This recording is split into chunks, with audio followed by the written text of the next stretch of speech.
Martin Luther King Jr. was born on January 15, 1929, in Atlanta, Georgia, in the United States. He was named after his father, who was a preacher. Martin was very smart and loved to read books. He grew up in a world where people were treated differently because of the color of their skin, which was called segregation.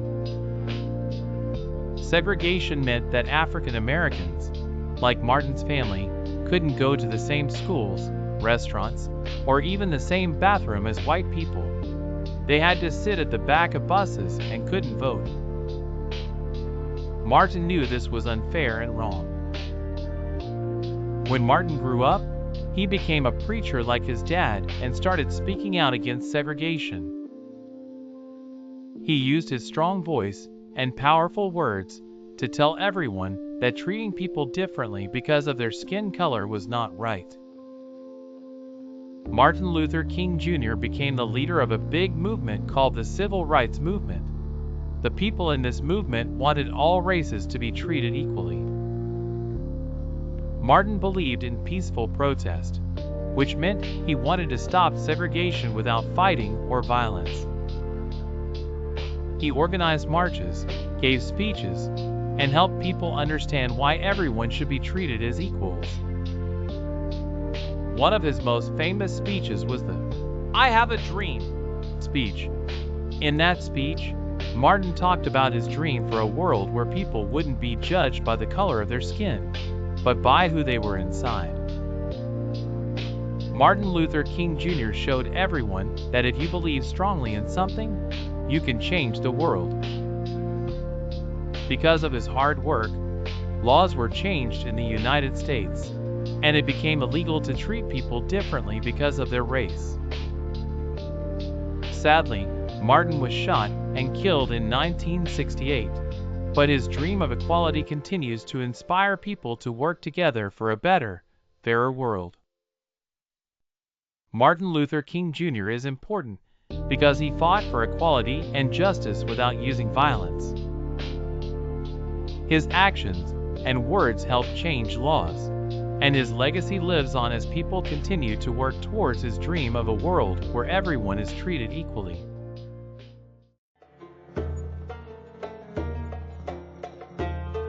Once, in the teaching grounds of a lovely forest clad with towering banyan trees, the Buddha gathered his disciples for a profound teaching.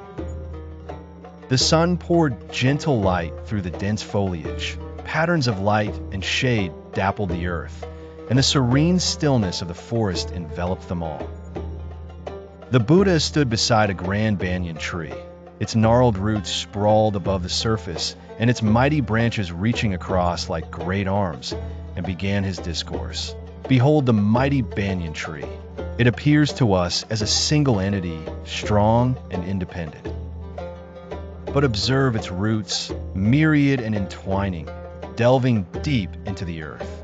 It is through these roots that the banyan finds nourishment, drawing sustenance from the soil, from the fallen leaves that came before it, from the rains above, and from the earth below.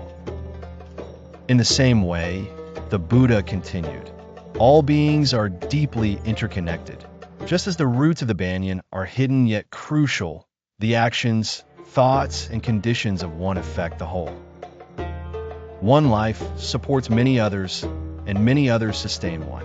Thus, just like the banyan, in our separateness, we are truly one. One disciple asked, "Venerable One, does this mean that our actions have power over the lives of others?" The Buddha nodded, his gaze steady and compassionate.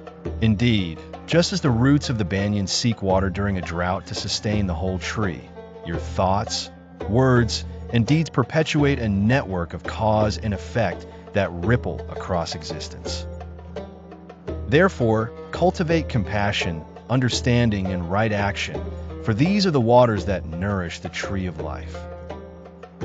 The disciples reflected deeply upon his words, understanding the nature of karma and the profound connection between themselves and all beings. The Buddha concluded, just as the banyan spreads wide and deep, Let your awareness encompass the web of interdependence, and you will see the tapestry of life in its magnificent fullness. All teachings, all paths align in this truth. To see the world whole and undivided is to know peace and wisdom of the heart. Embrace this unity, and you shall walk the path of enlightenment. The gentle rustling of leaves and the calls of distant creatures punctuated the silence that followed, reflecting the harmony within the surrounding forest, a harmony the disciples felt within themselves, enriched by the Buddha's insightful teachings. As a great master once said, our lives are woven together in a single garment of destiny.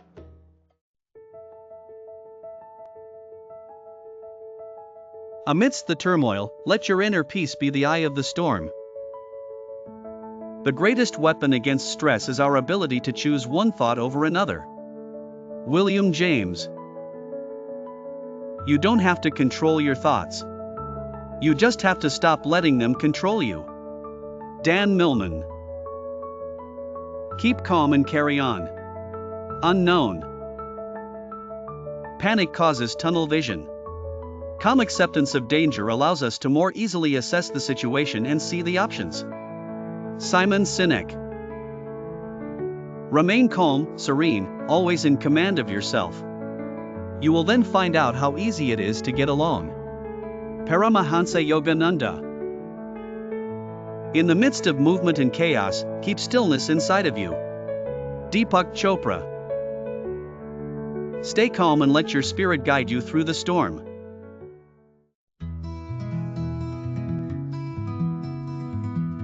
Close your eyes and imagine a wonderful sunny day when you see a bird soaring high in the sky.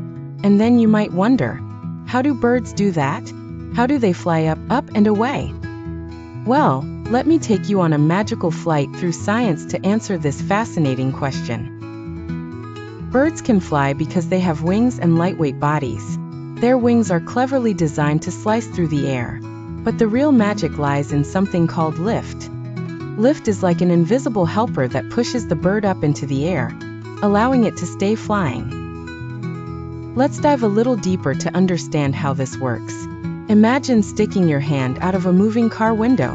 When you tilt your hand slightly, you feel it lift up. This is because the air moving over your hand is creating lift. Bird wings work in a similar way. The shape of a bird's wing is curved on the top and flatter on the bottom. This shape creates different air speeds above and below the wing. The air on top moves faster than the air underneath. And this difference in speed causes higher pressure below the wing, lifting the bird into the air. Additionally, birds use their powerful muscles to flap their wings, which propels them forward. Imagine rowing a boat. Each time you push the oars through the water, the boat moves forward. The same idea applies here. The up and down flapping of the wings keeps the bird moving through the sky. Ever notice some birds soaring without flapping their wings? Meet the wonder of glide. By spreading their wings, birds catch and ride air currents, just like surfers ride ocean waves. This allows them to travel afar with little effort. Birds also steer themselves using their tail feathers. Consider the tail as the rudder of a boat, helping birds change direction smoothly and balance in flight. Birds are like little aviators, using their wings and tails to master the art of flying. Finally, let's not forget the role of feathers. Feathers aren't just for beauty or warmth. They give birds the perfect shape for flying and help them maneuver with ease. Feathers can also help reduce drag, like how a smooth car slips through the air more easily than a bumpy one. In the end, flying is a combination of many wonderful and clever tricks of nature. Birds have evolved over millions of years to perfect their flying skills, allowing them to explore the world from up above. So next time you see a bird heartily flapping or majestically gliding, remember all the incredible science that lets them soar into the big blue sky.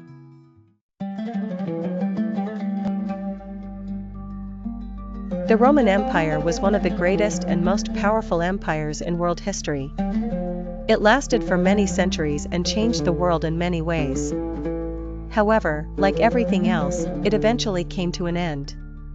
Today, we're going to explore the reasons that caused the fall of the Roman Empire. A long history. The Roman Empire began as a small city on the Italian peninsula. Over time, it grew into a massive empire controlling much of Europe, North Africa, and parts of Asia. At its height, it was known for its strong army, grand buildings, and for being a center of art and science. However, by the 4th and 5th centuries AD, things began to change. Leaders faced a lot of challenges, both from inside the empire and from outside. Reasons for the fall. 1. Too big to handle. The Roman Empire became too big to manage. Imagine trying to control a huge playground, with kids running everywhere.